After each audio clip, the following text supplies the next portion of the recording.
know, Frankie, you and I, we love us the sun, but we do have to be careful. We welcome back dermatologist Dr. Julia Carroll, Director of Compass Dermatology, to help us understand how to practice safe sun, as it were. Good to see you again. Nice to see you. First things first, how do we know when to sound the alarm when we are looking at our own marks? I just showed you one, right, because you have the rules of A, B, C, D, E. Okay. So A is asymmetry. If you see a mole and you cut it in half and one side doesn't look like the other, then that's going to raise an alarm. Okay. B is a border, so if it's fuzzy or there's a little like pod that comes out of one part, that's concerning. C is the color, so if it's got multiple colors or the color's changing. D is diameter, so if it's bigger than 6 millimeters, or think about the end of a pencil eraser. Okay. And then E is evolving, so that's kind of the catch-all. If it's changing in any way and you're not sure, come see us. or itchy.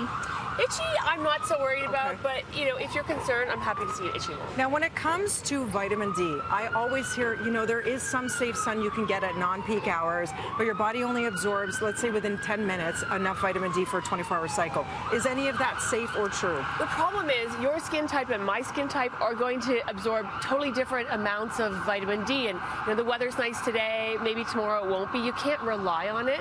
So for my patients that are really concerned about vitamin D intake, I just suggest they supplement it or make sure they're getting it through their diet.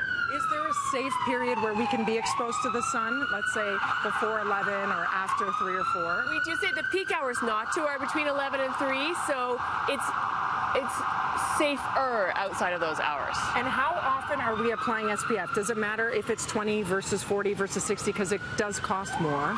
They actually don't cost that much. There's not a lot of difference between the SPF numbers. So at least a 30, SPF 30, that has ultraviolet A and ultraviolet B protection, so broad spectrum is what we're looking for. And really the important thing is how are you going to apply it? So if you put, this is a neat new one, it's a whip, yeah. Looks like whipped cream, but you really want to rub it till it just rubs in, you know? And I love that you say put it on after you shower, when you're naked, so you cover everything. So you're going to get all these little spots that you wouldn't want to put on. Some for you? Sure. That you're not going to want to put on, you know, when you have clothing, and so it'll make sure you've got all those parts covered, and it's just a great habit to get into. And put it on how many minutes before you actually get sun exposure? Typically, it should be about half an hour before exposure, but you know, those are what's on the label, but in reality, the new sunscreens actually will work right away. So that's what's on label, but as a physician, I can say if you put it on, it's going to start working. And it's not one and done. How often do you reapply based on, you know, you're sweating, you're swimming, you're cycling? If you sweat, you get wet, you towel off, you have to reapply, and then about every 2 hours. So they're like sponges. So if you're outside on a really hot day, you're going to wear through the sunscreen faster than if you put it on and sit in your office all day. And what do you think about the ones that, there's some that separate, so you have to make sure you shake them if they're zinc-based, right? Because it will separate the water. Yeah, so you just have to make sure the consistency is there, so when you put it on, you're getting a nice even amount of protection. Great tips, and make sure you see your dermatologist if you're unsure, if it's been a long time since you've been checked thoroughly. Great advice. Safe sun, everybody, for all. Dermatology.ca